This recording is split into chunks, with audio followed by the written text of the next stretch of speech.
ஆத்துமாவை பகைக்கிறவர்களை முறியடிப்பாய், பயப்படாதே. 2 சாமுவேல் 5:8.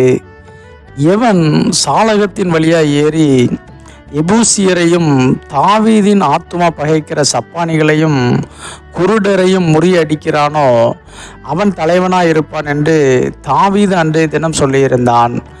அதனால் குருடனும் சப்பானியும் வீட்டிலே வரலாகாது என்று சொல்லுகிறதுண்டு.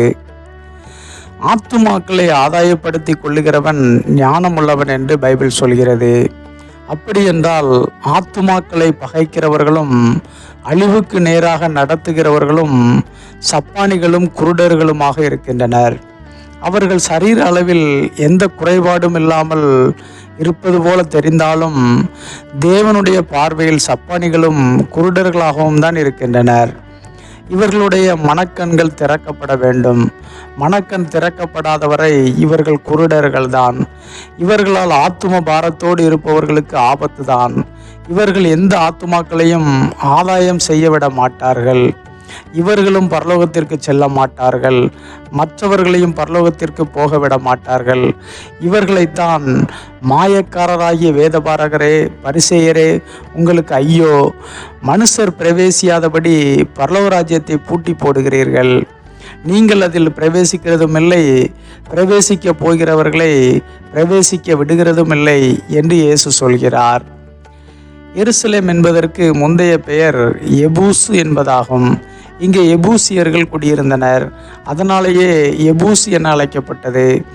இஸ்ரவேலர் தேசத்தை கைப்பற்றினாலும் எபூசியரை மேற்கொள்ள முடியவில்லை. எபூசியர் பலத்த ஜாதியினராக இருந்தனர். யோசுவா காலத்தில் இஸ்ரவேல் கோத்திரங்களுக்கு தேசங்களை பங்கிட்டு கொடுத்த போது யூதா கோத்திரத்திற்கு எபூஸ் என்ற எருசலேம் ஒதுக்கப்பட்ட போது யூதா கோத்திரத்தாரால் எபூசியர்களை துரத்த முடியவில்லை. அவர்கள் அங்கேயே குடியிருந்தனர். அவர்களுடைய சப்பானிகளும் குருடர்களும் கூட எதிரிகளை முறியடிக்கும் அளவிற்கு பலத்தவர்களாக இருந்தனர். தாவீதின் காலத்தில் எபூசியர்கள் மேல் யுத்தம் பண்ணி எருசலேமை கைப்பற்ற எருசலேமிற்கு தாவீது போனான். அப்போது அந்த மனிதர் தங்களுடைய சப்பானிகளும் குருடர்களும் தாவீதை தடுப்பார்கள் என்று சொன்னார்கள்.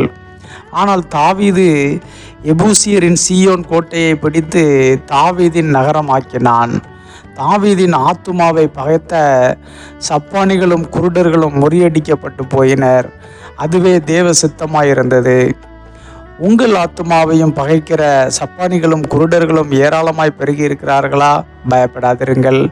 தாவீதை போலவே அவர்களை முறியடிக்கும் கிருபைகளை தேவன் கொடுப்பார். உங்கள் ஆத்துமா தேவனுக்கு விலையேற பெற்றது. நீங்களே அவருக்கு முக்கியம். பயப்படாதிருங்கள். ஆமென்.